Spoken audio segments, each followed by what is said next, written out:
I thank everyone for coming in, and it's nice to always see a bunch of new faces. So that's really terrific. Tonight we have three people presenting. Two of them are photographers, and we are blessed with some super intelligent guy, Lars Theriot, who is going to bring a little bit of class to our organization tonight. So Hey, we're looking forward to that. So we have Jason and Lars and who Michele Zousmer, who's going to start us off. So Michele, you share your screen and off we go. Okay.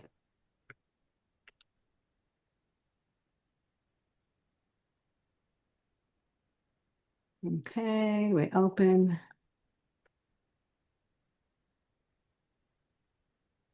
Okay, here we go.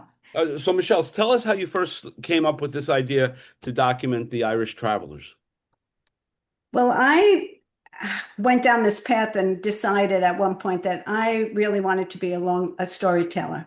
Mm. And so I always seemed to come across stories that interested me. I started coming to Ireland to meet the travelers just because I saw them on television. I thought they were amazing and found a contact who would take me around. And the more time I spent with them, they actually were very embracing and lovely and quite colorful and fascinating. But the more I got to spend time with them, the more I got to know them, the more I started doing research and I started to realize there was a lot going on here that they were really the marginalized community in Ireland, something that I didn't know too much about. The women are, they suffer a lot from domestic abuse. There's high incidences of suicide. There are, it's a patriarchal society. The girls get married very young, and there's a lot of hardships that go through this. And this is something that's predominantly with the Irish community. Yes, they are called Irish travelers. They are considered an ethnic culture, and yet in Ireland, they are socially and politically discriminated against. Mhm. And they look like many of the settled Irish people. So the more I got to know them, I found it very fascinating. So started coming back more and more. And I've been with them, visiting them several times a year for almost 10 years now. Oh, So I started in 2017. This little girl, her name was Christina. I thought she was so beautiful. She's like your iconic little, Irish redheaded little girl. girl. And she's the one actually, I'm going back next week, July 29th is her wedding. So she's 17 and she's having a wedding. So I'll be there at her wedding. And that's sort of how close I got to some of the families. It's been, every time I get into a culture that's so different than mine, I really learn a lot and I find that it's life-changing. And I just think that the women and these young girls deserve more or better situations. And, I was mentored at the time by Sarah Terry. She passed away this last year. I don't know if people know her. She was No, really no. amazing. And she suggested, we had many conversations, and she suggested that we were looking for a different perspective of how to express, and talk about the travelers. Many people come and photograph the travelers. They're very colorful and they love to be photographed. And, they are, to me, they're an art form. They like have a distinct look to them. So I went back on one of my trips and I really did very little photography, but what I did was I interviewed about 10 of the women that I knew. And it was quite interesting because Sarah gave me ask them these 5 questions, and I would go and meet these families or these women, and it was more like stream of consciousness, and they would talk for like hours. So I came back and I sort of found the, heartfelt things that they were discussing, really opening up to me and sharing. And I decided to pair what they say with my images that I found over the 10 years that or 9 years that I've been photographing them. So that's And move really along, Michele. Like show us images as you go. okay. Mhm. So she's my cover. This was Right. actually the very first time I came to meet this group. This is at they have these horse fairs. I don't want to say monthly, but very often in Ireland. The Irish traveler men train and sell horses. It's one of their livelihoods. So they come to these horse fairs and they mingle with the settled people. And I believe that they sell their horses or train them or something. Anyway, it what it really is it's a time and opportunity for the families. They live all over the country, so they all come to these fairs. These girls were cousins, and it's a very celebratory time for them. They dress up and run around. So these three little girls are cousins. I would say they're probably 3, 5, and 7. And I was photographing them, and they pose in this kind of unique way. And I thought it was kind of very cute, but I didn't really understand it. And this is when it really started for me. This continued all day, not just with them, with every female that I photographed was posing for me in this kind of almost provocative way. I mean, look at the little one with the false nails and the petticoat and all this. So all this after I came home, I was questioning what is going on in this group, in this culture. So, And Michelle, yeah.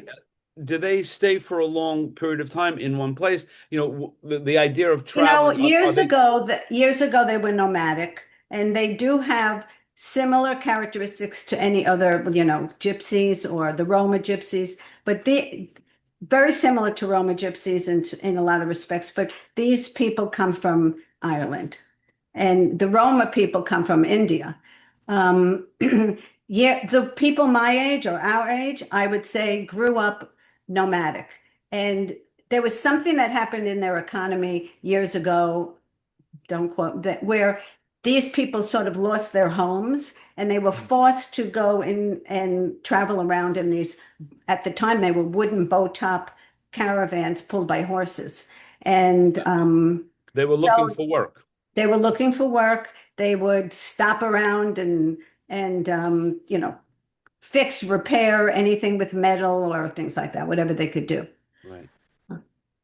I met people who were elderly, and I actually had an exhibit in San Francisco at the Irish Cultural Center, and there was some people there, who were older, and they said they remembered these travelers at that time, and they were considered like the hobos, and they would actually leave food out for them and help them because they knew that they were really suffering. Mm. But now, at this time, most of them are more stable and more, they do not travel around anymore. And they actually still live in their caravans, which are now more like mobile homes, but they live in areas the government has given them areas that other people are not very desirable. And they live in families, in groups. They're very inclusive, very family oriented, and they still live in their caravans. There are some projects that the government has tried to get them into housing, but a lot of them choose not to go into the housing because number one, they like to live with their families and they don't want to be separated. Number two, they all have horses and the projects are not arranged for, set up to have horses. So that's something that they're uncomfortable, upset about with the government, that they don't take that into consideration. And Michelle, what are these girls posing for? Like, what was the feeling behind this? Did you ever find that Well, out? I just asked them if I could take their picture, and this is what they did for me. All right. Glamour is So, everywhere. yeah. And, yeah, they're cute, but I'm wondering, I mean, I actually have a picture of an 18-month-old with a bottle hanging out of her mouth with her mother asking her to pose like this. Okay. So this is something that the females like to present themselves like. Um, I don't know. Okay. Yeah, Jen, I'm just not going to move say along. anything negative. Yeah. No, it's fine. Yeah.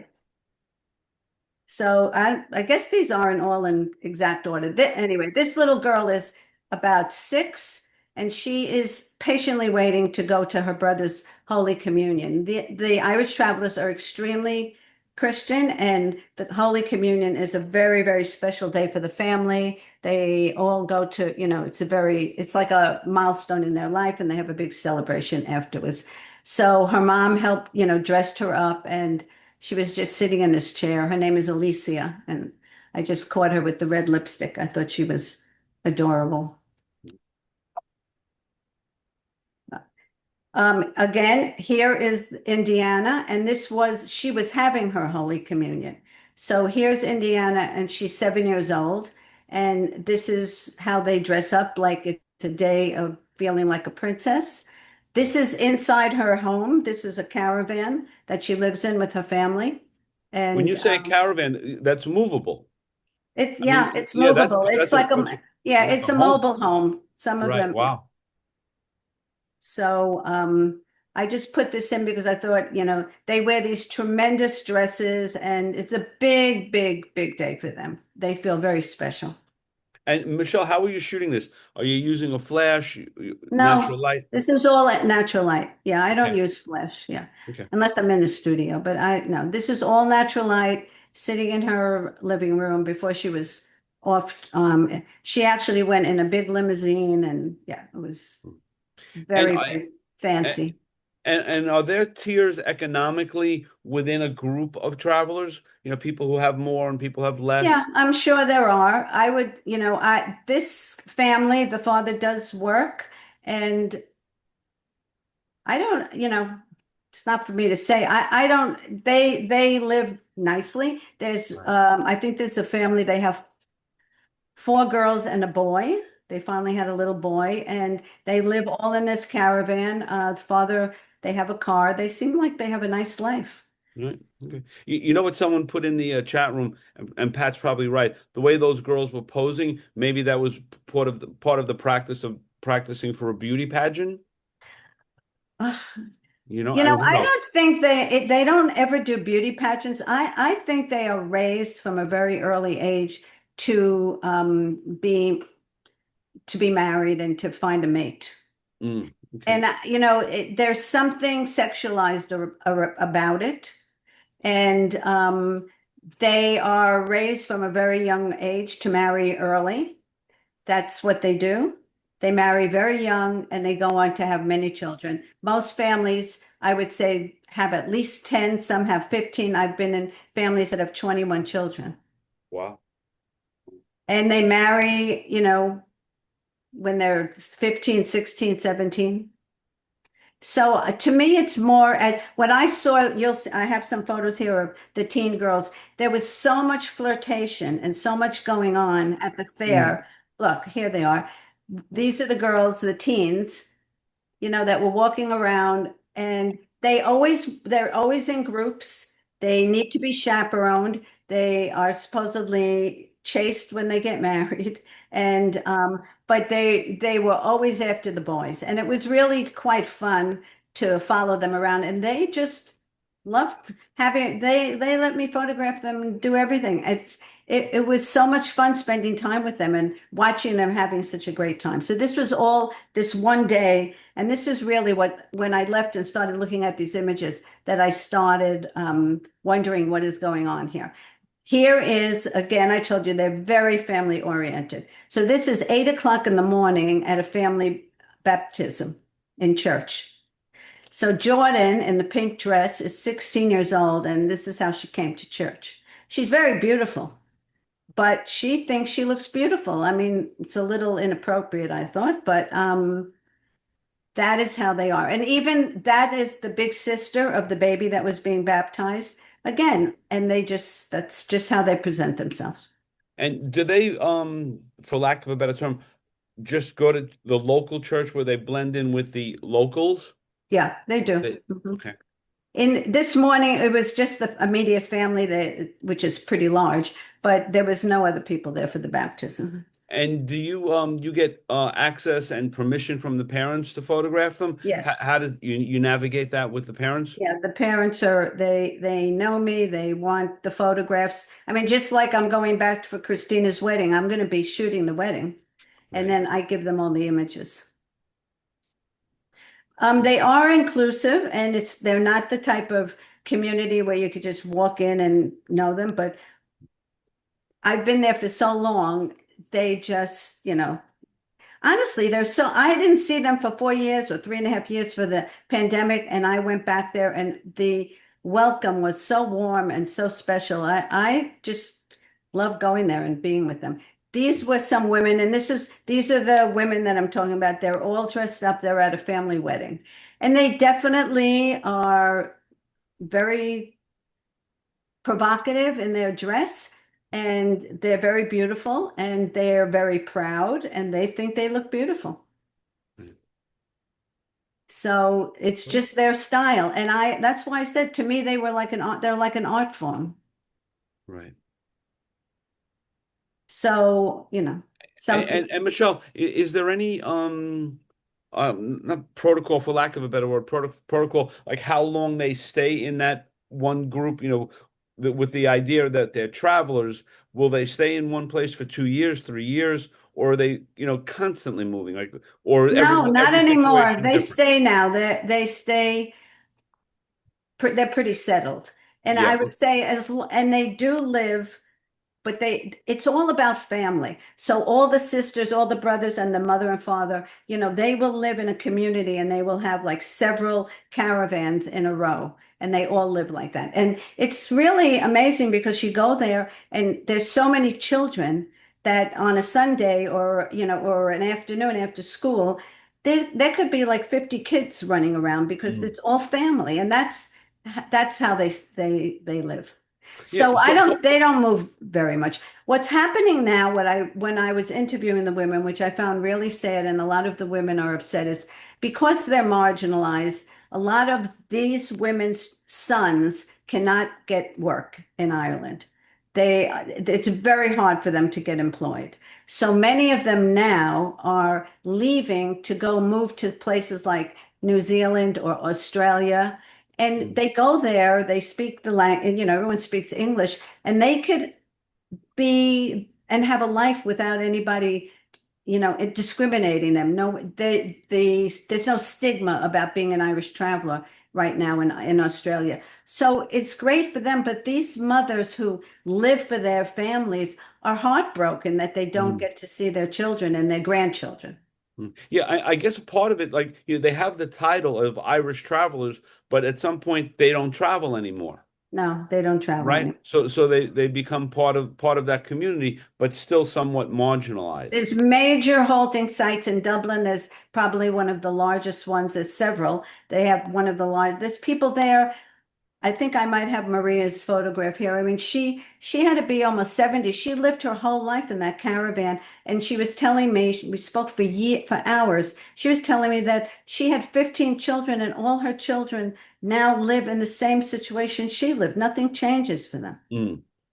So, so are they shunned by this community, or their community is so tight knit that everyone is okay with, Well, what? they get along unless there are these family feuds, Right. which could happen. But the young children now are in school. Many of them are in parochial school, and they do play with what we call settled children, and it's not terrible. But I know one family, and Lisa was telling me, she goes, my children play with the settled children, but I still tell them I want them to know that they're different, and they keep this pride about being a traveler. They're very proud about their situation. This was in May when I was there recently, and that's Nellie. She just came home. That's her 15th baby. Wow. And she was introducing the 14th baby to the 15th baby. She had come home the day before. And this is really what it's like. Yeah. So the men who work, are they working within their own community, or they find jobs outside the Some of the community? men I saw were working on doing asphalt on the roads. Right. And some of them do construction and things like that if they're lucky. There are some that have big, um, what do you call it? Like metal, scrap metal businesses. Okay. But they don't have any particular trade that is is a traveler's No, gift. they really don't. And Okay. um, I'm hoping, and I think the mothers that I speak to are hoping, because the young children now, like this little boy Patrick, they're all going to school. Right. Um, and I'm hoping maybe in a generation or two, if they're educated, all the women that you saw, those women dressed up, and the women my age, they're all illiterate because they grew up moving around so much. They never went to school. So most of them don't even read. It's sort of like an immigrant family where the young child has to come in and interpret or read the paper to the mother before she signs it. Right. Mm. So this is like a halting site. There's the fencing, there's the caravan, and this is how they live. Yeah. Mm. This is another scene this is summertime in a halting site. This halting site is a big one, and this one they deal with a lot of metal scraps. But I thought it was so interesting. They had this pool, and this young man was jumping off that red car. I don't understand how he must have done it repeatedly. I don't know how he didn't break his neck. Really. Mm-mm. But the beauty of it that kids are kids, right? Yeah. It doesn't matter where you are, and you're a kid. I don't know where all the other photos are. Yeah, sorry. Okay. And how long have you been photographing this group, Michelle? I've been photographing this group since 2017, Okay. and I probably go 2 or 3 times a year. Probably 2 times a year at this point. I'm now working on some of the projects. I've And always had, I love long-term stories, so I do a lot of storytelling. I have a lot of other projects going on. great. Okay. And um and now you have another project you're going to show us, Women Yeah, I Remain? was going to show you another project. Yeah. So here I'm going to stop sharing here. You see all these. I don't know why these didn't open up. These are just some more. Look, this was the first photo that I took when I went to the horse fair. This was the first, these girls were 3 years old. And this is Charlotte and, Michelle, you're not sharing your screen now, so oh, we, okay, I we got to can't do see. that. Okay.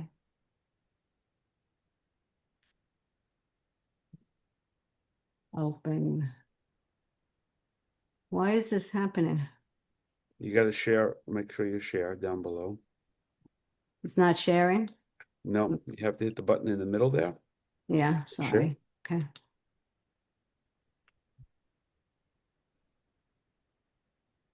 Share.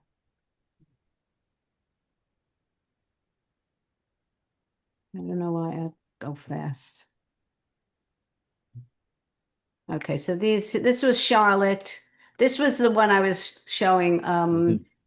and I could do it here. How do I do a full screen? Oh, I go here.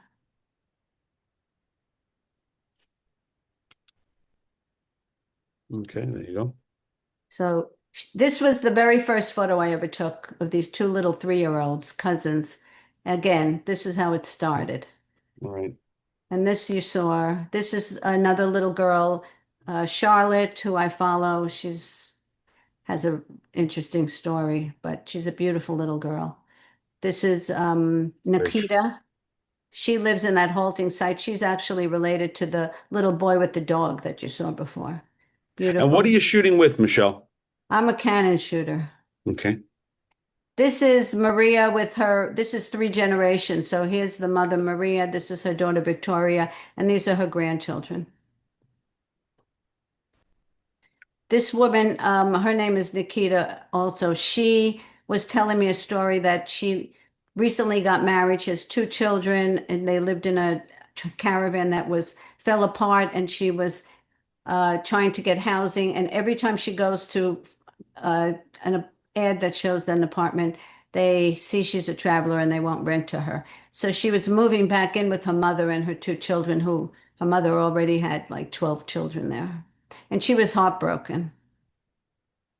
This woman, Nicole, she actually was recently widowed. And it's very sad because she was widowed, young. She has 3 children and has very little services. So there's a lot of suicides. He All right. took his life. Really? Yeah. All right. I'm going to share something else because this is not working. So Okay. share.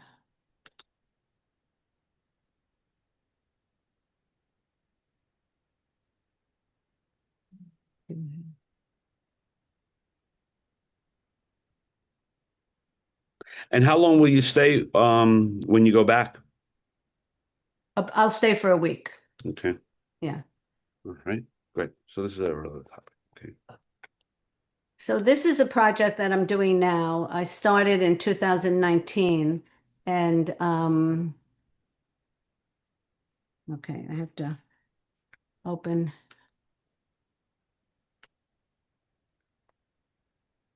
open. And this was I was brought to Romania to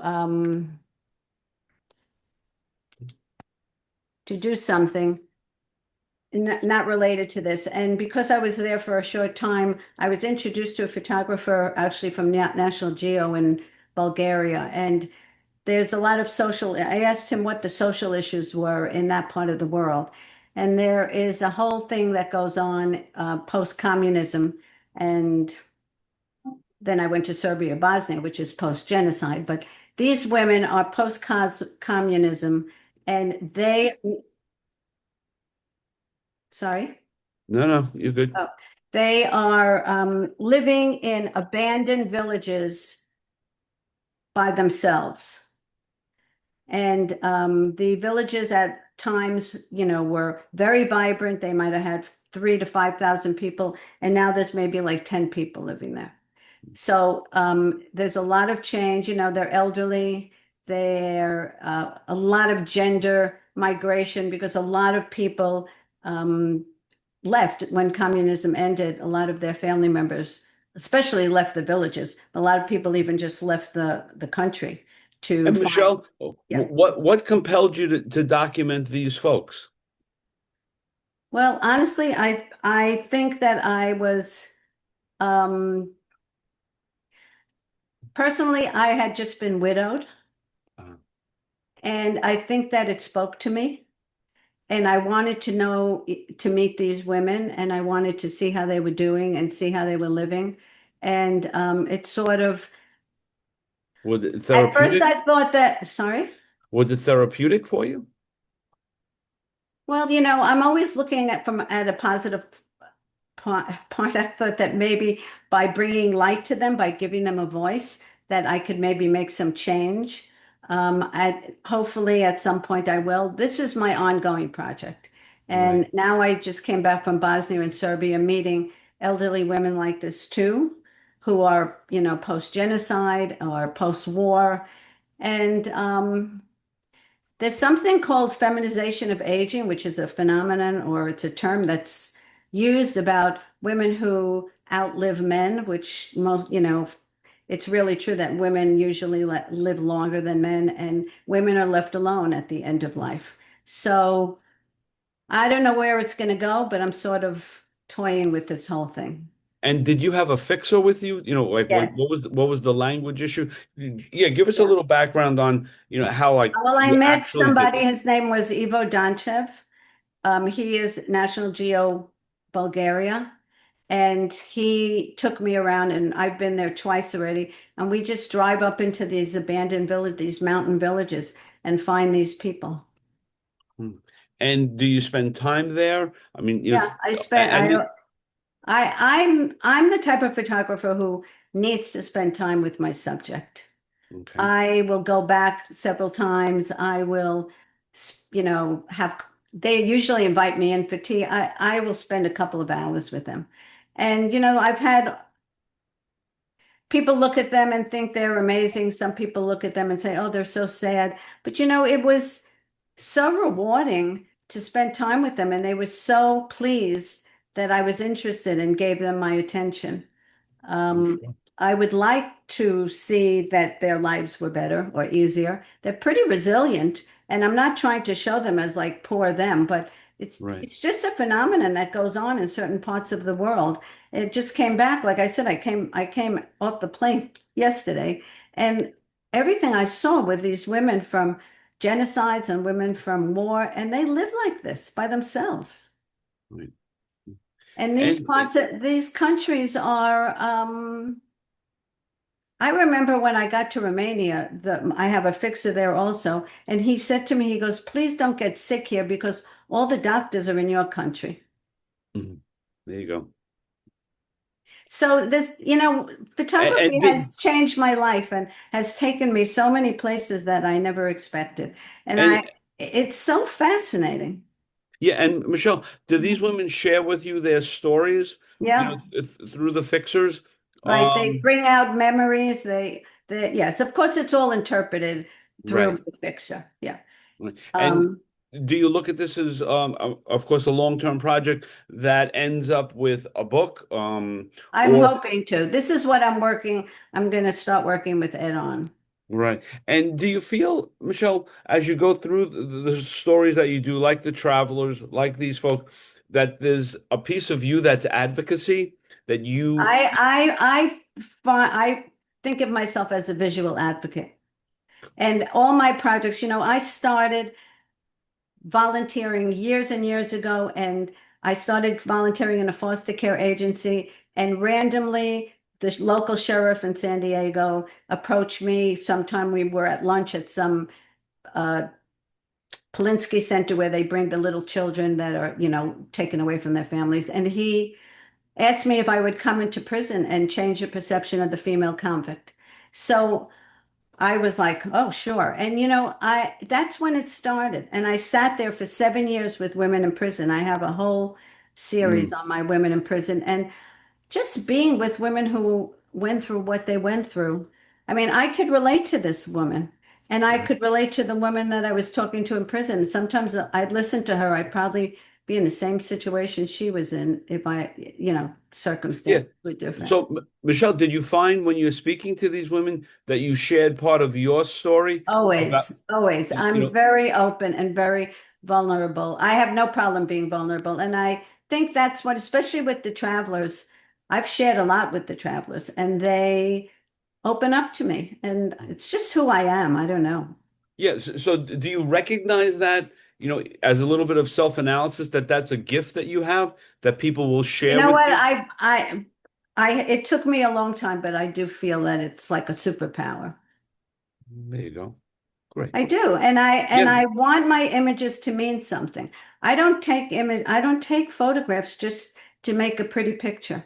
I want somebody to look at her and wonder, who is this woman, or what is she thinking about, or what is her situation? So you take diligent notes, on all of this, right? Yeah, I Beautiful. do. Yeah, you'll see some really nice comments in the chat room for these particular images. Thank you. W- w- So this is my new project. Yeah. Great. So when do you go back to continue that, or do you go to a different part of the world Well, to? yeah, I probably am going to go to either Albania or Armenia. I don't know.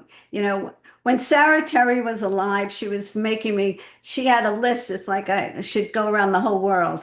I don't know how, with Ed, we decided, okay, I'm going to try and do the Balkans and see where it goes. Even this whole thing about loneliness, it really pertains to a lot of what's going on in America too. That loneliness is a big issue.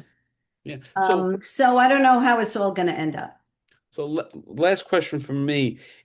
Is your husband's looking down on you and saying, "Go, Michelle, go"? Right. I want you to know I picked up the camera because my son was a basketball player. He always used to say to me, "This is a far cry from the basketball court." Let me tell you, Mm. I'd be all over. So So your husband was your biggest fan.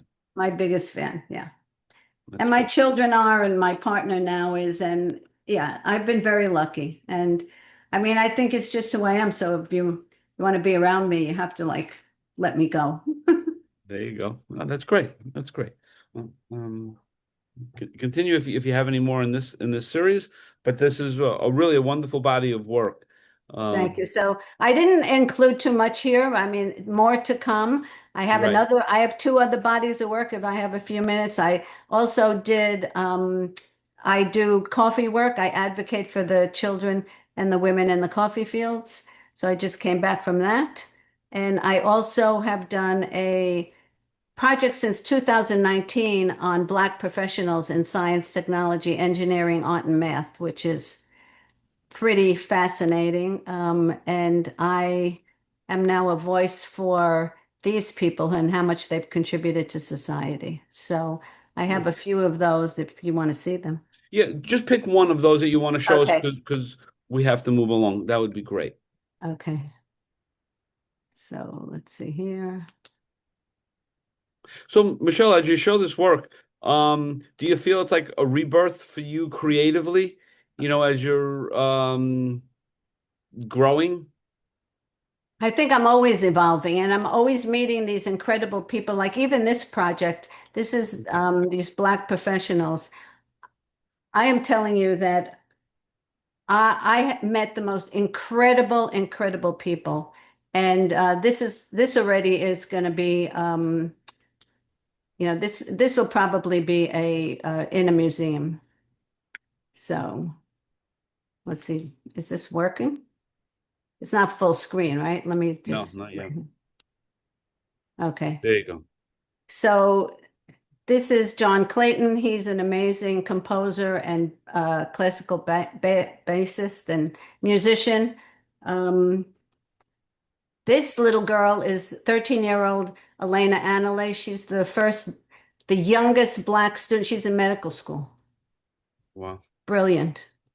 She was so cute. And every time I was trying to take a photo of her, she's like running off to do her organic chemistry homework. This is Bianca Jones, beautiful, beautiful woman. She is the head of lab at Columbia University and does research in intergenerational trauma on the cellular level. I mean, these people are incredible. Yeah. So, Michelle, we're in a studio now? I'm in a studio. It's the first time I ever went in a studio. And So I how had was to that? learn. I loved it. I wanted to Yeah. do all my travelers now in the studio. Okay. So this is Zach Green. He's a Dr. Zachary Green, and he is a leadership, clinical psychologist, just a beautiful, beautiful soul. He teaches at University of San Diego.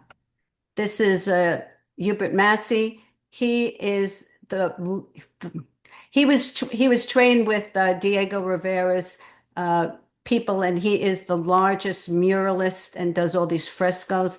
I believe he just did the fresco in the Obama Library. Wow. Yeah.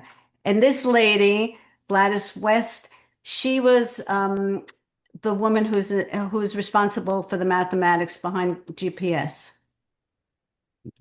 So, Michelle, how did you go from shooting natural light to these beautifully lit images? I mean, what a Because wonderfully I was create. asked by a professor here in San Diego if I would photograph. He's a Black professor. He actually started this idea because he felt that students of color did not have role models to look up to in science, technology, engineering, art, and math. And he only wanted me to photograph them, and we came up with this idea to make them highly stylized, and everyone had to bring something representative of their work. And we just sort of came up with this together. And we decided to do it in a studio. We rented studios. We've been traveling for 4 years across the United States. These people are everywhere. So I have a body of 40 people right now. And hopefully we're going to get the latest astronaut if he gives me a few minutes. None of these people were paid. They all volunteered their time. And amazing, amazing, That's amazing great work. people. Great. All right. Terrific. Wonderful. So that's what I do. That's how I stay busy. All right, Michelle, that's great work, and I hope you can stick around. You should look through the chat room. A lot of beautiful comments. Thank Um, you. Thank you. and I saw that you stopped sharing, so thank you. And as these projects evolve and get deeper and deeper, please let me know because we'd love to have you back and hear other stories because you're a great storyteller. Thank you so much. I really appreciate it. And I thank you for having me on your show. I appreciate it. Thank you. It's our pleasure. So with that, we now have the dynamic duo. who are gonna share with us their latest book called Lost Hollywood. And this is Jasen Laks, who's a always a guest on projections, always coming in with Lars Theriot. So with that, you guys share your screen, and here we are. And you All right. everyone can see in the chat room their website where you can get their book, and the same thing for Michelle. So just check through the chat room. Thanks, everybody. All right, here we go. All Thanks, right. Jason. Thanks for You got finally it. doing this, Jason. Well, thanks, Frank, for having me and Lars on for this. I guess we'll start with myself, and then we'll introduce Lars to the group. We're actually business partners. He was my first boss in Hollywood, which is my first career. I'm born and raised in Southern California, and I started working at a talent agency called ICM back about 20, 25 years ago. Was desperate to get in there, and I got in front of the human resource chick, and she said, we'll start you in a training program. And I knew I didn't want to be an agent, but I really wanted the job. So I stupidly suggested that. And she said, well, that's okay. Lars is looking for an assistant, and he's in the lit department. And it turned out to be a 2-year job to turn into whatever, 30-year friendship and Yeah. so on and so forth. And so during, I would say probably right before the pandemic, around 2016, 17, I was looking for something to do. We're partners in a producing venture, which has yet to take off, but It will. it will. And so I thought that, just based on the political landscape at the time, I thought it was crazy to me that somebody who grew up reading newspapers and magazines um, could that would be tough to believe that you couldn't have a photograph in one of those publications be discerned as true on the basis of fake news, which we know what that means now, but it was a relatively new term then. So I thought if I could just get one picture in a newspaper, I'd keep going with that and pursue work as a photojournalist. And sure enough, I did get one in the local paper, which led to another, which led to some more, which led to representation at a wire agency, and ultimately got us to where we are now. This is our my first book, Lars's first book, coincidentally. And the way it originated is they were looking for somebody to start a new street photography series. I was and they wanted 5,000 words of copy. And as a photographer, I thought that was pretty weird. Number one, I've never read or seen any monographs with that much language in them. So I said to the publisher, well, okay, no problem, because no one's going to turn down their first book assignment. And that's what brought me to Lars, who also will introduce himself, but will tell you right now that he is a great writer. And so I Well, think that so I there guess wouldn't be anybody else I'd want to work with. So Lars, go ahead. Well, I grew up on the East Coast. I was born in 1971, and around 1976 or 77, I discovered movies. And I had what we called hyperactivity in the 70s. Now it's called ADHD. And movies were the one thing that turned off my crazy. I would sit down and watch them for 2 hours. And I have a weird brain for movies. I memorized them, the words, the pictures, the locations. And so I think the genesis of this project for me goes back 50 years to watching those movies and thinking someday I'm going to be in the movie business. And then arriving in Los Angeles in 1993 for the first time to look for a job and seeing the locations and feeling this thrill from the places that I'd only seen in the movies that I watched. And that was sort of the genesis of, for me, how important the locations are to this city where I've done, found the career that I've been pursuing for 35 years. And so when Jason came to me with this idea, I had sort of already been thinking about it for a long time. And this the reason why we're going to start with this picture is that it sort of reminds me a little bit of some of the scenes in a movie called Hardcore that George C. Scott and Paul Schrader made in the 70s, which I had recently watched before Jason came to me about this idea. And I remember noticing how much of the movie was shot on the streets of Los Angeles and how different Los Angeles looked in the 70s compared to the way it does now. And Just one thing, Lars yeah, and Jason, when did you guys know that you could this leap of faith? I can work with him because any project you get into, it's pretty sensitive. It's pretty important. It's close to your heart. Like, what is the moment where I could really work with this guy? Well, This I'll guy is tell you, funny, he's it would charming, have he's been smart. it would have been like maybe 6 months into my first day working for you. Oh, is that right? Okay. Well, the reason for that is, Frank, is the executive and assistant relationship in Hollywood, and everybody's seen movies like Swimming with Sharks, but everybody's seen shows like Entourage. You're in that person's life Mm. more so than in any other profession. Yeah. And if you don't get fired in your first year, I think that's a pretty good sign that you and the other person are compatible.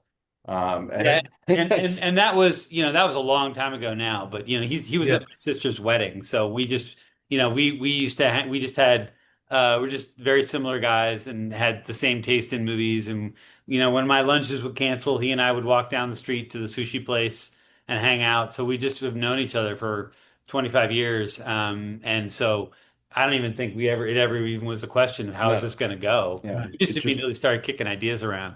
What about this movie? What about that movie? What else did we know that's shot here that we love, right? And So so very so quickly then built this list of 150 there was, yeah, locations. maybe more than that. Yeah, maybe so more. so it's almost like what took you guys so long, Yeah, Right. right, right, Bingo. exactly. right? Well, like I said, I think it was really so this book doesn't exist if not for Hollywood has a lot of problems, but there's these two specific problems that are really afflicting Hollywood right now. One is that we're moving out of these real locations where we used to shoot on the streets of Los Angeles and into digital worlds, right? We're shooting on inside volume stages, which are just big digital projections on walls, and we're not shooting out in the streets. And then the other problem is what we call runaway production, which is that it's so expensive to shoot in Los Angeles that when we are shooting on location, it's not in LA, it's in Atlanta or it's Vancouver or it's Ohio or it's Kentucky.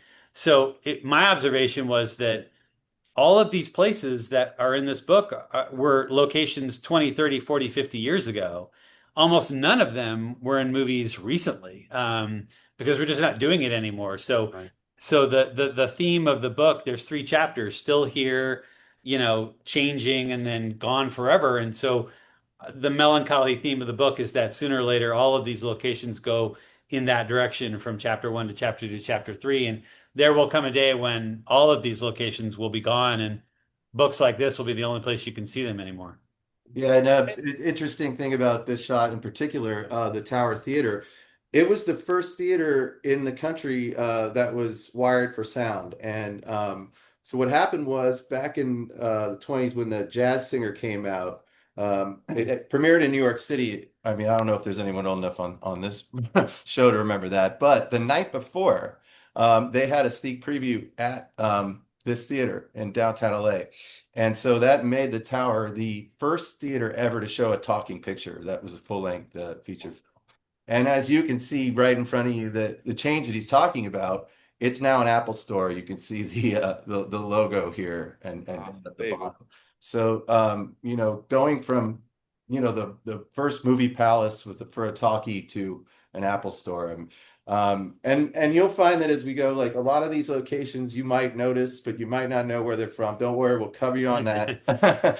You got two movie nerds in front of you. This is the Korean Friendship Bell, which was presented to the United States in the 70s as a symbol of friendship between the Korean Republic, South Korea, and the United States. And as you can see, it's a pretty popular stop for tourists. There's always people there taking pictures. You might remember its cinematic glory from a film called The Usual Suspects, and in a scene with Gabriel Byrne where they meet to plan their heist in LA, and it was to take place right here. This is located in San Pedro, and what I will do just to give you guys sort of a brief overview on what's happening here, because we're going to bounce around a little bit.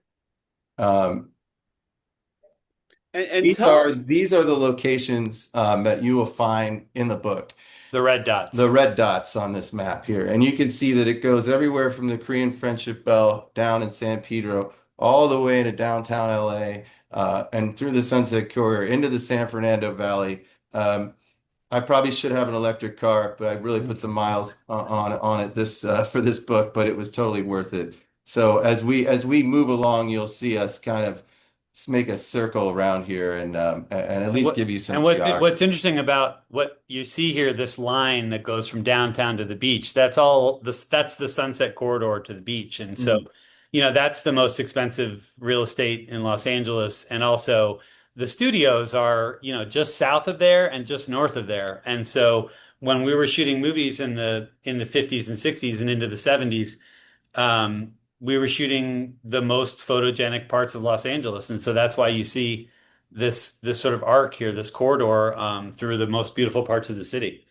Yeah, and when you guys are shooting or Jason is shooting, is that collaborative as well? Or Jason, you'll shoot the location and show Lars, or No, what we did, we how'd you do decided it? that we're going to stay in our lanes on this one. Okay. I was supervising. The foreman. No, I decided I would take care of all the once we agreed on the locations, then I went out to shoot them and I did all the captions in the book and the photographs. Lars took care of all the copy, the intros, conclusions to chapters, and so you'll hear his voice in the storytelling, but the pictures they're all mine. And so And go back here.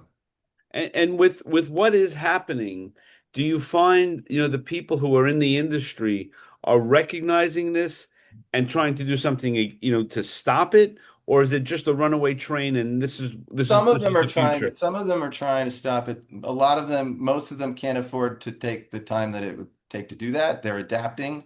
And those, because there's just too much money in it. I won't go into what off the top tax credits and which have become budget line items and all that has to do with it. But there is a concerted effort to bring physical production back to LA. You're seeing it, you will see it in January on the Baywatch remake, and you'll see it and some Okay. other shows and films that are coming out.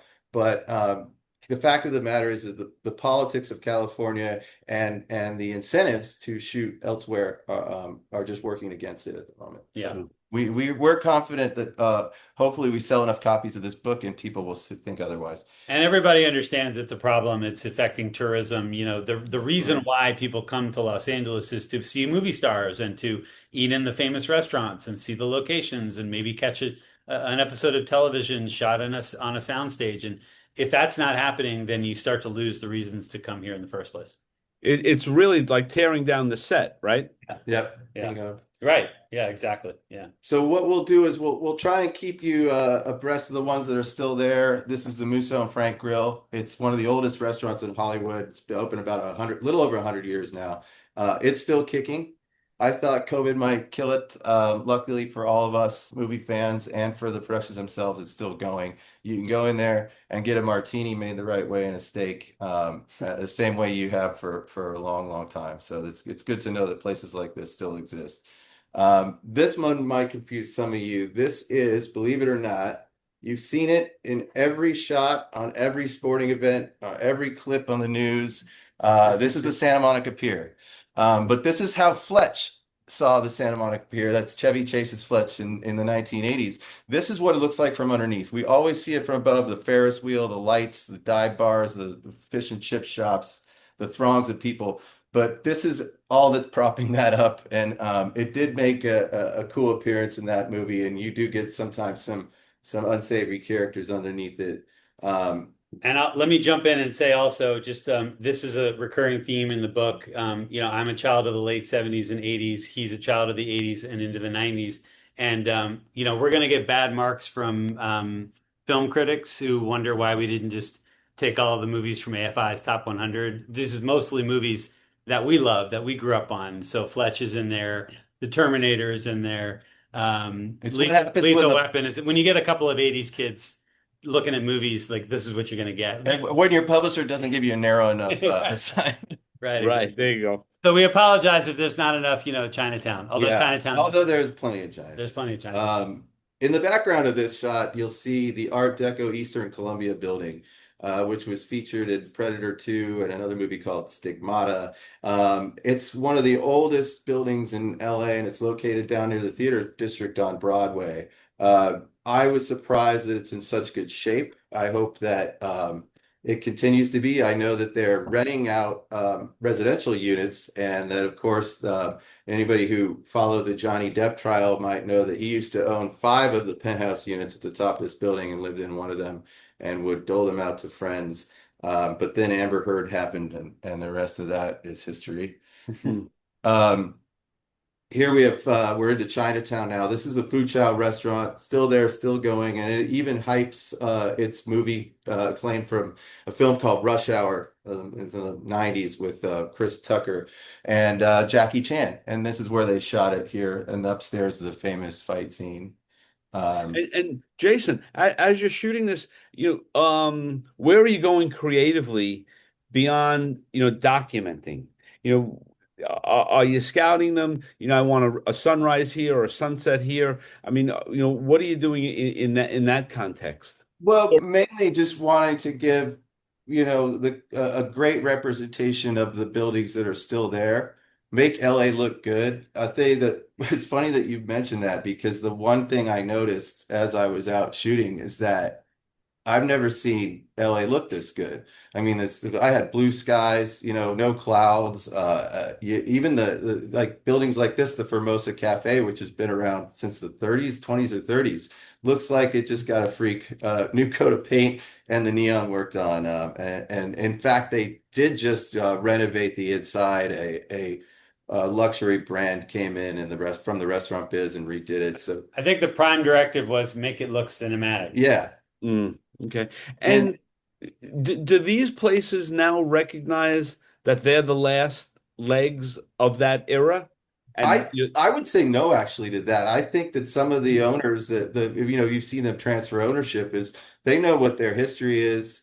They know why they're still around. The movies have helped with that, but obviously you still have to pay the bills and stuff. And so right. it's good to see places like the Formosa. But aside from maybe the photographs on the wall and a little bit blurb of the history on the website, they're not leaning too much into that.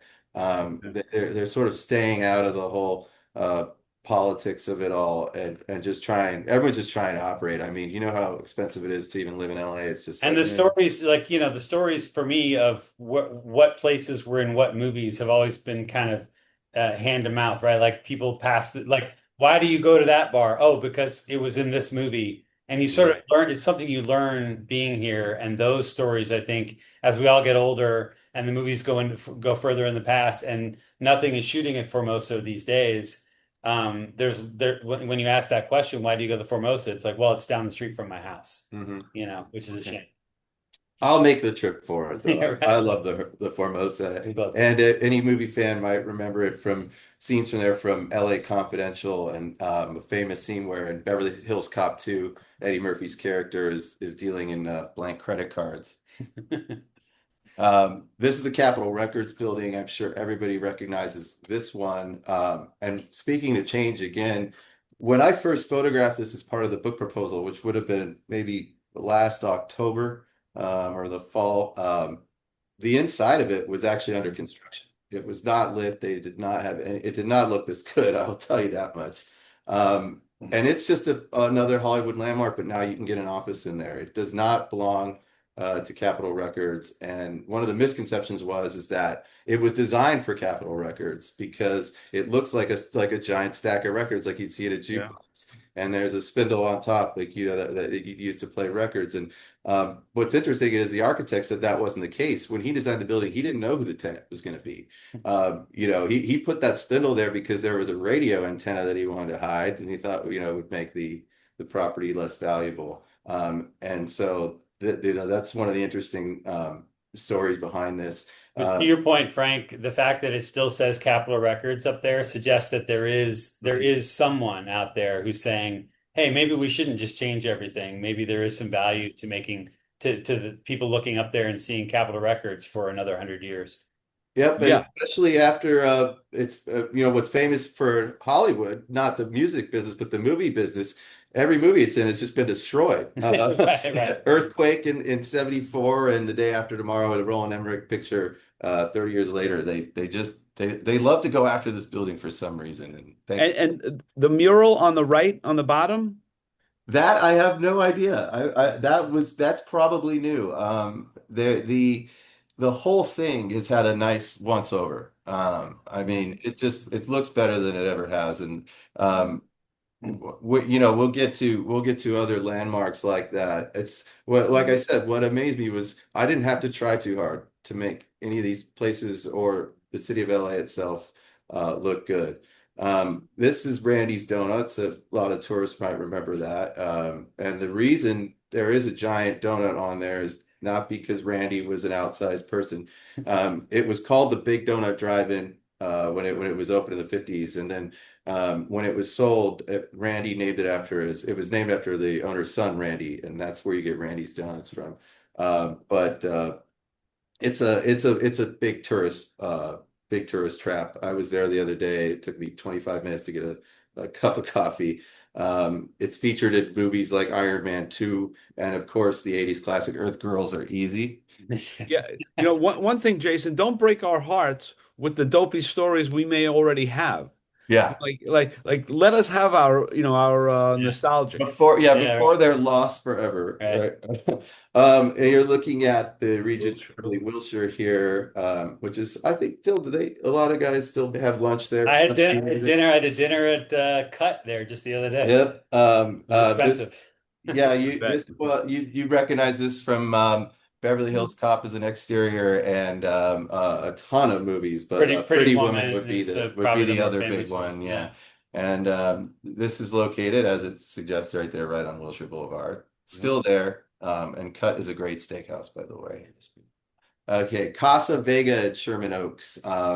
This is unique. What was unique about including this one is not because it's a historic landmark, but because until Quentin Tarantino shot Once Upon a Time in Hollywood there, that was the first time a movie shot there in over 40 years. Wow. And much like that, the even older El Coyote, one of my favorites, speaking of that movie, is actually where real life Sharon Tate had her last meal before she was killed. Wow. Los Angeles International Airport. We've Yeah, all wait, seen this one shot. second, Jason. Like, how do you like? So Sharon Tate, that was her last meal, right? Like, how do you not go down that tunnel of documenting other places where things like that have happened? How do you stay focused in the lane that you want to stay in? Because I can see Well, I myself. think we had to. Well, we had a deadline on Yeah. the publication. Okay. Well, we also had a pretty narrow, Well, the mandate for the mandate, right? Yeah. book was But you're right, though. I mean, I can't tell you how many times one of the guy Joe Funicello, who I dedicated the book to, in my acknowledgement, he's an 80-year-old guy who was my mentor at ICM and a talent agent who represented movie stars, and he used to party at the Cielo Drive house in the 60s. And so, he was there within a couple of weeks of the murders, and so all these stories that were told to us by our mentors at that agency have made us drive around this town. Look, like I wanted to see the Cielo Drive house has been knocked down, but the lot is still there. And you just kind of all these stories make you want to just drive there and just to see what it looks like, And that's kind of the idea behind the book is you can use this as a roadmap to drive around LA and see what's what. Right. Yeah, I remember there was a book. I think it was just called "It Happened Here." Yeah, Right? Is that right, Lars? I Yeah. think that's right. Yeah. Yeah, and it was just like, this murder or this thing or that, Yeah. all those kinds of things. Because you could see how, in LA, this, like New York and Chicago, there's Oh, so many yeah. memorable places where things have happened. I Okay. mean, you can walk to, we're sitting here in mid Wilshire, and no more than a mile away are 25 places where someone iconically famous died. Yeah, yeah, yeah. River Phoenix right up on Sunset Boulevard, John Viper Belushi, Room, yeah. John Belushi by the Marmont. Like you can just, it's kind of, I Yeah. mean, it's morbid, but it's part of Hollywood. Yeah, yeah, yeah. And you guys might recognize this shot of the Lighthouse Cafe. It's on the Hermosa Beach Piers is the rear of it from the movie La La Land. But what's interesting is it's actually been in other movies besides that. This would probably made it famous, but what it's known for is actually hosting live jazz for over 70 years prior to that. So it's still there. It's a great place. You might find me there certain nights of the week in Hermosa Beach. And so we expect this one will stay around, but like I said, you never know. Um, Bob. And how did you, what was the influence in the layout of the book? Yeah, I mean, I guess what we went back and forth on that. Do we want to go by decade? But once we came out with the overarching story, it was let's start with the locations that are still there, the ones that are changing, and finally ending on the ones that are gone forever. What it does is, like Lars said, at some point every location will end up in chapter three. But Gone. the good news is that right now, chapter one is really big. Yeah, it's much Chapter bigger. two is a little smaller, and chapter three is very small. But I think if you went back and if we could look 40 years in the future, Mm, that ratio might be very different. And that's sort of yeah. that's the heart of the layout of the book is that it's just knowing, understanding that that's the direction everything is headed. Okay. Yeah. Um, Fast and the Furious fans might recognize this is Toretto's, this is Bob's Market in Silver Lake area. I'm sure this is packed with Yeah, I'm Fast and sure there's a Furious ton of fans. them. We included it because one of my favorite movies, which also takes place entirely in LA, is called Falling Down. And this is the market where Michael Douglas's character went in there and asked how much something was and smashed it to pieces and bits. Proceeded to take a baseball bat to the rest of the store when he went on his when he lost his mind in that film. But it And is kind of sorry, go ahead, Frank. no, I was going to ask you, do you get releases on all the properties? No, I tried to stick to the exterior in the way in the vein of a street photographer, in which case you don't need them unless they're private residences or Okay. or a private property. So we're pretty good here legally. I ran that by an attorney, but only cursorily. And I didn't think about it until Jason mentioned it, but and he wasn't really running around LA for that long. It was how long? A couple of months. Well, let's see. I mean, it would probably be on and off for over 6, 7, 8 months. I Okay, think. but you could see I mean this the weather. He just every time he went out shooting it was just like, And by the way, they if you're couldn't wait from for us to LA, come all these skies should be brown or some variation of purple. in. This is the Pico House, an old hotel that the former governor Pio Pico, the last I think Mexican governor of California, built in an effort to hype Los Angeles as the future city where everyone would want to stay. It was the scene of the Kansas City massacre in the movie J. Edgar. You remember that? And now we're getting I think into this may be the photograph that started it all. maybe so. I think when we were first deciding what to do and kicking around movie ideas, I had just had lunch with my friend Joe, who told me that his neighbor owned this building, and I asked if I could go up on the roof because for people our age, this is from in Lethal Weapon. Mel Gibson leaps off the roof with a suicidal stockbroker. And the minute he told me I own that building, I said, "Oh, I want to go up there and see what it looks like." So this, I think, was the first location that we decided to do. And if you remember, yeah, Mel handcuffed himself to the other actor, and they jumped off, and And Mel did the stunt himself. They yeah. put a big air mattress down in the street. Is Uh, that right? yeah, Wow. and he actually did the jump. So yeah, so this was the first one. We were like, well, we got to do the Enzer tile Oh building. yeah. That was the first thing we agreed on. And I'm happy to report it's still there. But what's funny is when we were talking, the building literally across the street, I was backed up to a black wall, right? A building that was under construction Right. when I shot this photograph. When we met for lunch, what was it, 2 weeks Yeah, ago? 2 weeks ago. That building was completely finished. There's something new there now. Really? Couldn't believe it. Yeah, the city is changing. It actually there was a once he brought the idea to me, it started to feel like there was a like a countdown, like because the city right now is changing so fast. Really? The skyline looks different every 6 weeks. Mm, And it really feels like there's a danger of all this stuff going away tomorrow. Sometimes. I know it won't, but it feels that way. yeah. The Angels Flight Railway. This was actually a very small funicular. It was built over 120 years ago to connect the downtown area and Bunker Hill together. If you know downtown Los Angeles, there is a bit of elevation to it. Not like San Francisco, but certain parts of it are hilly and certain parts aren't. And so they built this, and at the time it was featured in a lot of older movies, but La La Land also repopularized it. You could still ride it today. It's like a buck 25. The area around it has become very touristy over the last few years. There's some, Grand Central yeah, Market, Grand right? Central Market is a big draw for foodies, so it's Well, starting to show up again. there's something that you just said before, Lars. about, we got to do this now quick because, Yes. right? Like that's something that, from a creative standpoint, that anxiety, I'm going to miss Yeah. out, Yeah. right? Like we got to, like, how do you, or how did you guys sort of control that, that anxiety of, I got to do it all this week, and all that, because Well, I think we all go through that in some way or another, Yeah. you where you saw just that slow map down. that I showed you in the beginning, and honestly, that was helpful a lot. If you saw the clusters, I said to myself, okay, maybe I can do 5 or 6 of these in a day. You know what I mean? And then maybe the next day I'd only get one. But I would try to hit one area where there was a cluster, hit another area, do as many as I could.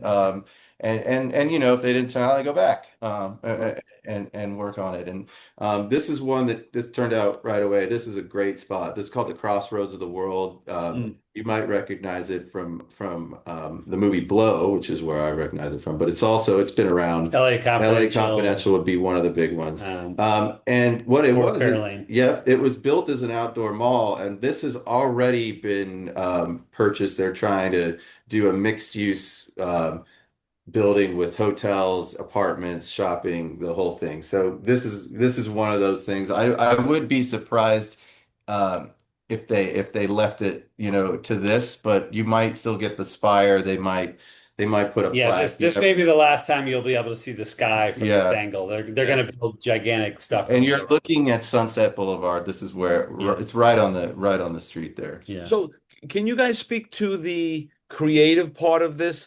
Of, how is it? Because so many photographers do projects, and I'm always suggesting you should get a writer to give us context of this story or that story. Like, how was it for you guys to share the responsibility, the creative piece of it, to really make it a collaboration? What was it that, the glue of all of this? Well, once we agreed on the theme, and we decided it was going to be 3 chapters, and we decided on an introduction and 3 introductory essays, and then a conclusion, I would pitch him ideas, and then I would go and write them, and I would send him drafts, and he would give me comments and notes, and so I was doing the writing, but it was very collaborative in terms of wanting to make sure, because his photos are really what this book is about, but but he did want them to exist inside of a story that I was telling. And so I wanted to make sure the story that I was telling did the best possible job of highlighting the movie, the photographs that he was taking. So it was very collaborative, even though I was mostly doing the writing. I was sending him early drafts, ideas, paragraphs. Hey, what do you think of this?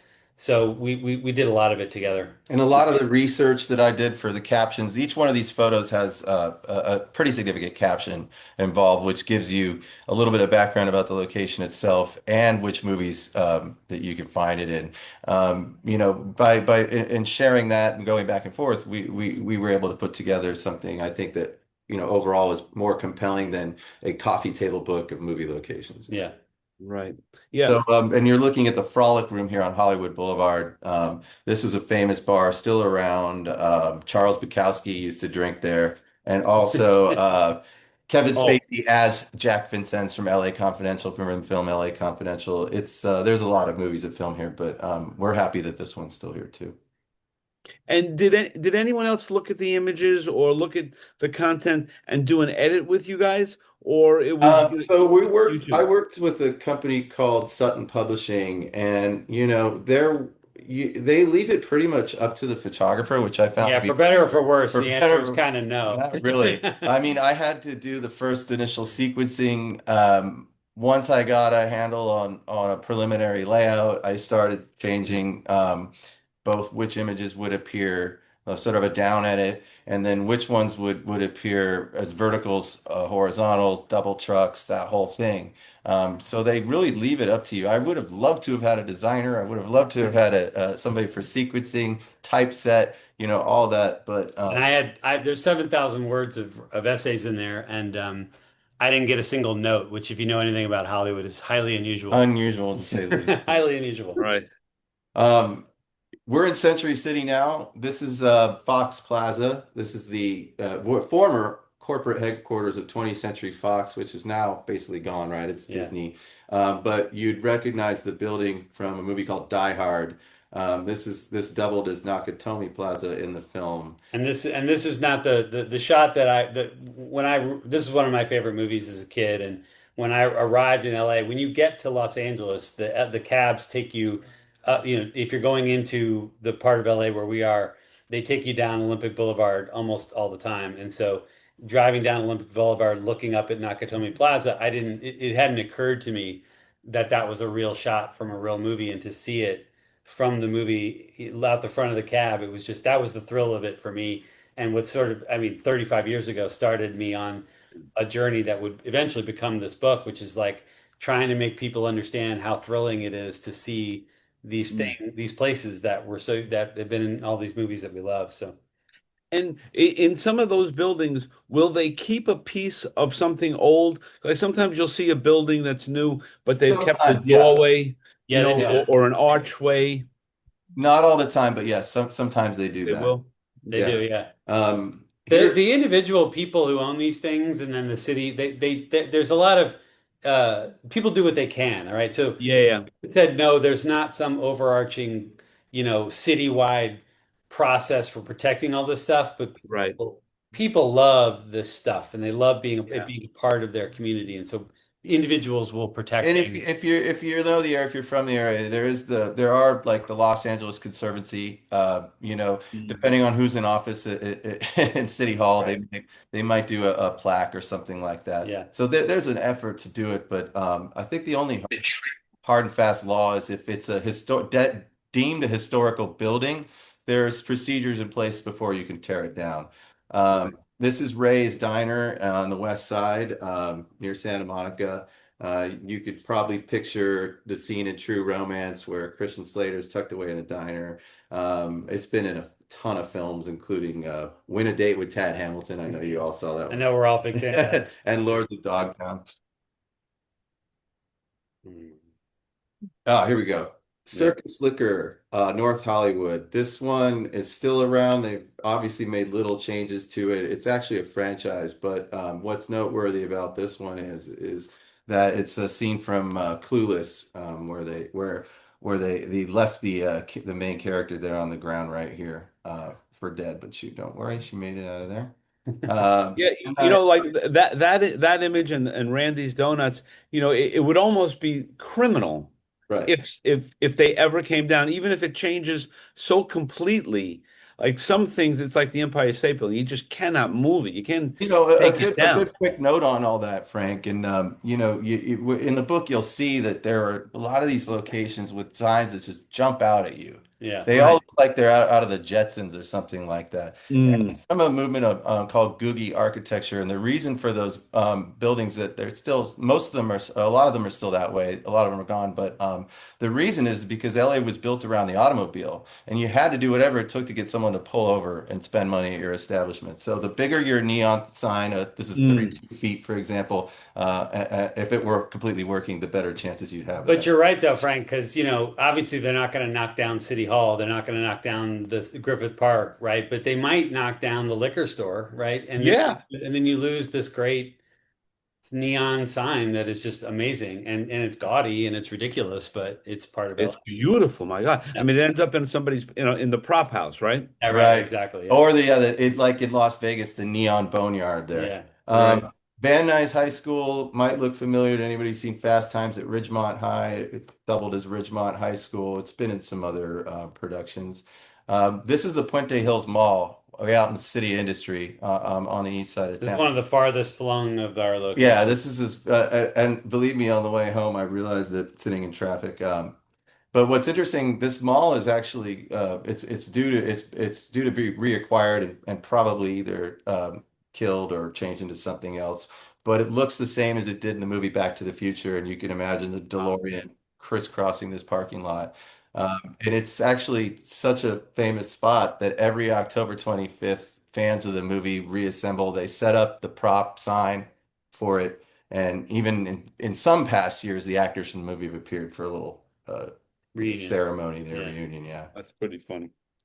The Georgian Hotel in Santa Monica is unique for doubling as Miami Beach in a film called Get Shorty. What's interesting is that I didn't know this when I was covering parts of Santa Monica and other parts, but there wasn't a single location in Get Shorty that wasn't shot in LA, and the whole movie took place in around Miami Beach. So you might recognize this as one of the exteriors from that.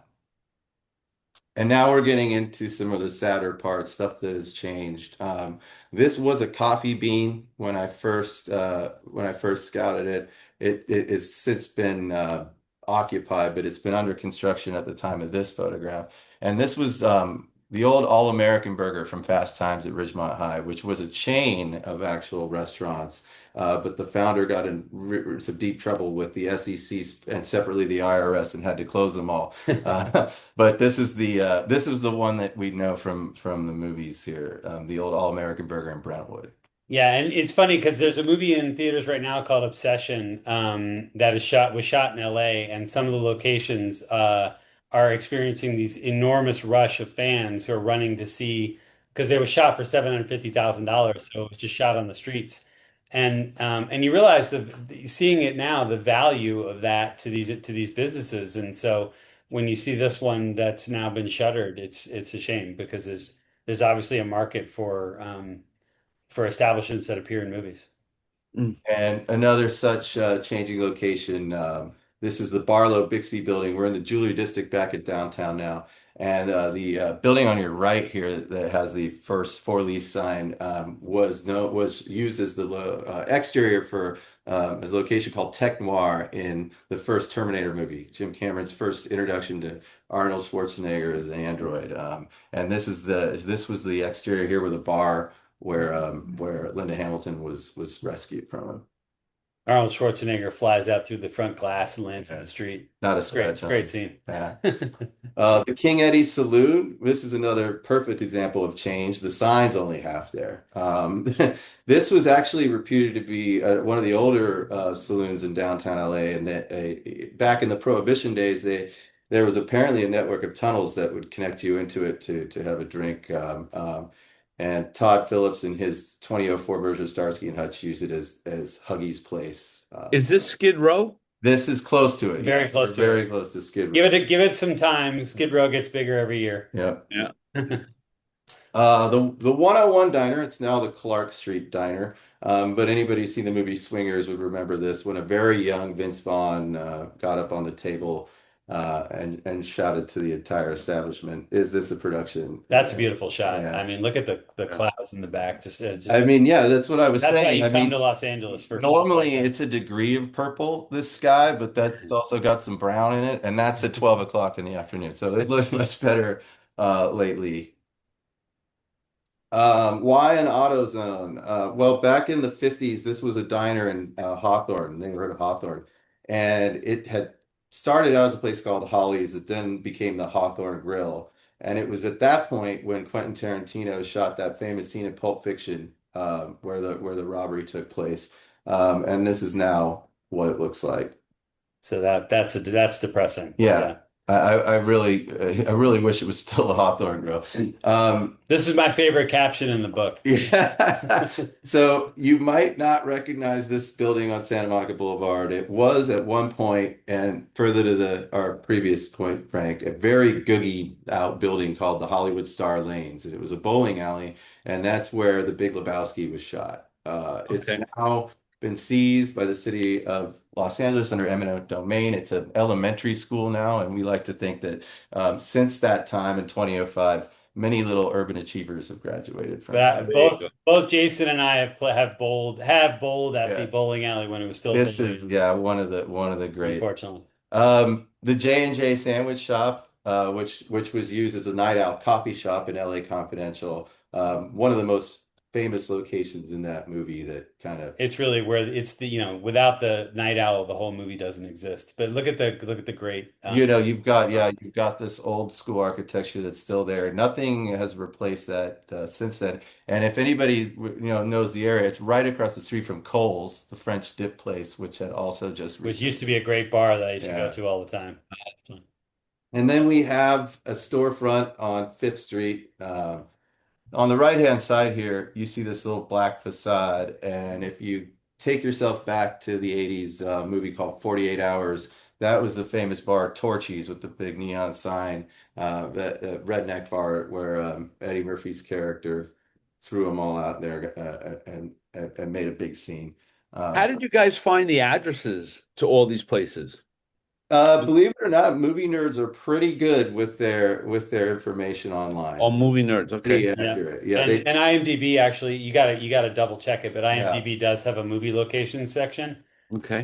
And this one surprised me because the whole movie, 48 Hours, takes place in San Francisco, right. and much of it is shot on the streets of San Francisco. But for some reason, this one scene they decided to shoot in LA. There are some others like a couple car chase scenes, and if Yeah. you're paying attention, you can see those blue street signs. But yeah, this was also used in the movie Brewster's Millions. I don't know if you guys remember that.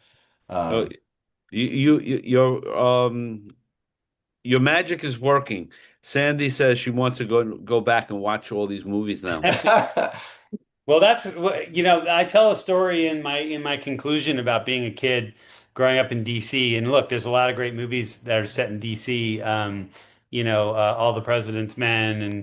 Suspect and a bunch of other great movies. And as a teenager, when I'd never been to Los Angeles and knew that one day I was going to come here, but I used to go down to DC where my dad worked, and instead of going to the Capitol building or the Washington Monument, I would go and try to find the places in these movies so that I could pretend that I was on set or imagine what it All must have right. been like when Cher and Dennis Quaid were doing that scene right there at the metro stop where I get off with my dad. And so we kind of thought of this book like that as a sort of roadmap that you can Mm. use if you're in LA to cruise around and see some of these places while they're still here. yeah, but act now. Yeah, right. Yeah, don't wait. So, I mean, as sort of a social issue, like there's got to be other nerds like you guys who know as much as you do and more about Mhm. different places, right? I mean, Yeah, it feels like such a wonderful group of people who yeah, have all this history yeah. that, and it may be older folks, who can share other things with you guys too as well to make it into something else. I'm just imagining like, the way everyone's on TikTok and everything else.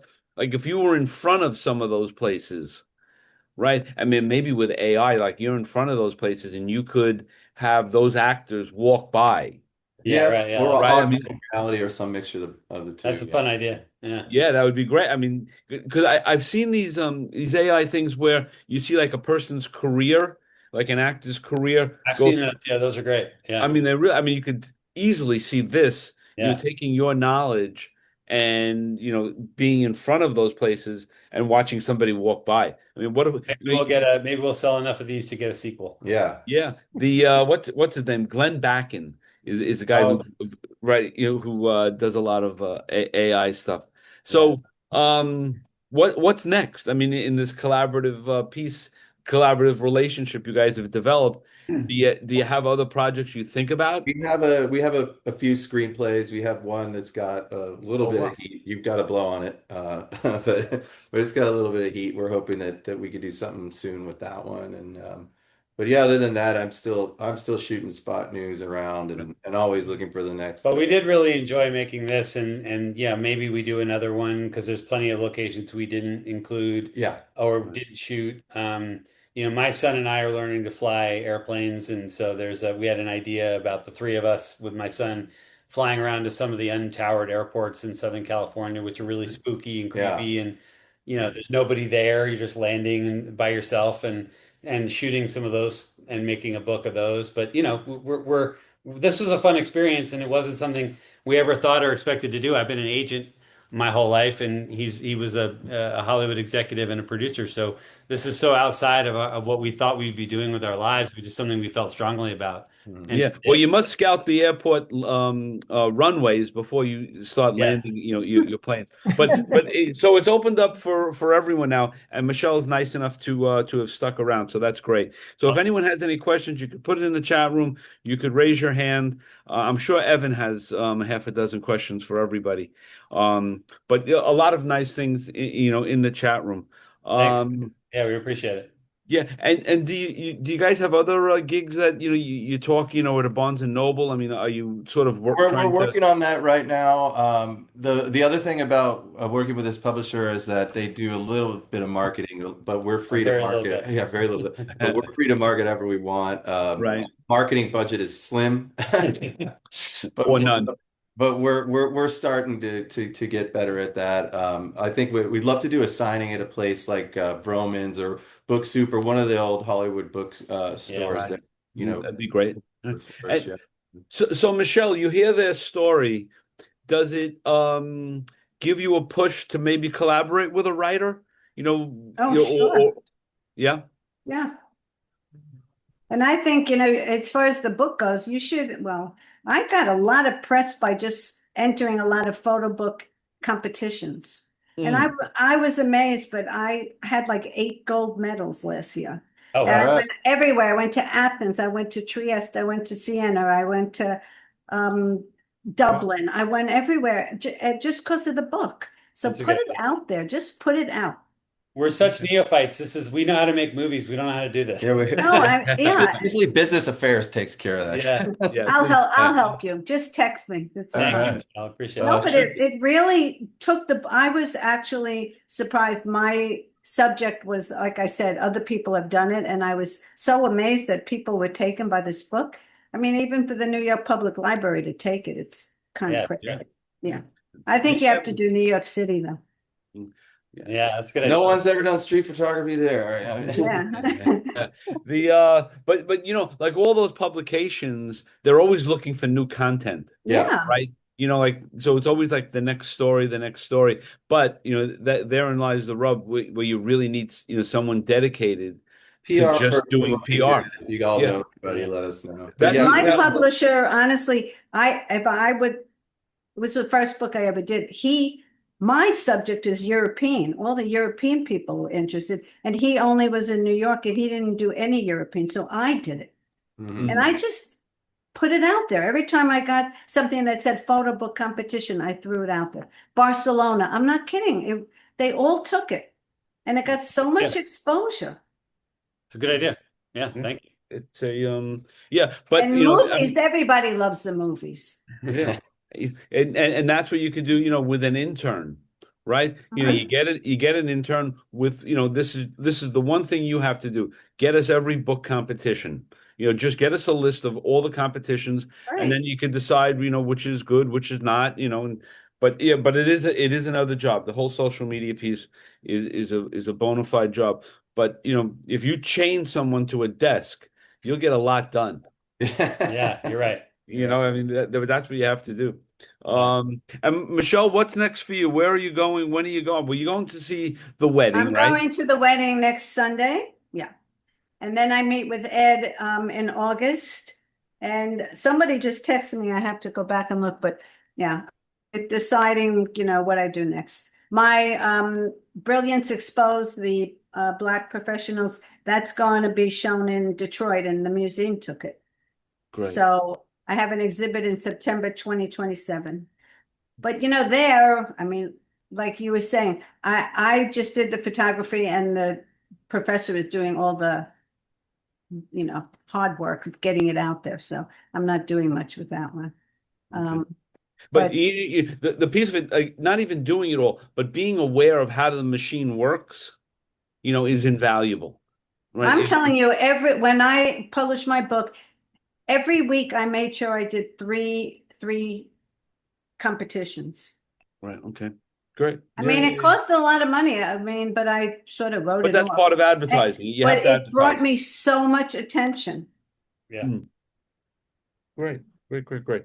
Well, I thank all of you. I mean, you guys got to go through the chat room. There's a lot of nice comments from everyone. And let's see.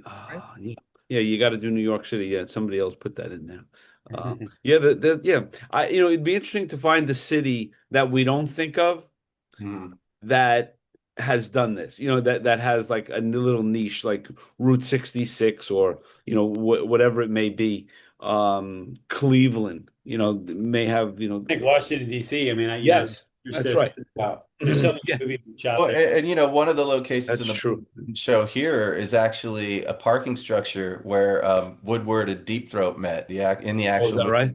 President's Men. That actually was shot in LA. Yeah. So, like Lars was saying about 48 Hours, they would shoot stuff in LA for other places. Now it's the exact opposite. Yeah. They're Right. reversing because of the cost of it. Yeah. Yeah, when you think of DC, you think of all the political movies, right? Watergate and all of that.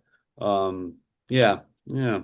So I thank you all for coming in and for doing this. And as you know, Jason, you know as well as anybody, the platform is always open for anyone who wants to come and present. And you have new work and new stories.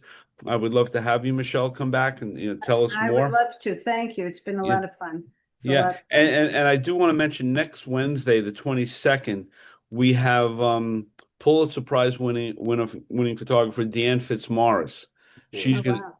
she's gonna be presenting, so that should be a good night.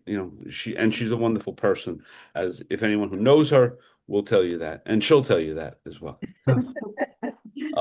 But I thank you all for coming in and buy everyone's book. You can go to their websites and they it was really a very special night. So I appreciate it very, very much. Lars, Jason, Michelle, thank you very much. Thank you, Thank Frank. you. Frank, Thank it you. was great. Nice Thank to you meet so you. much.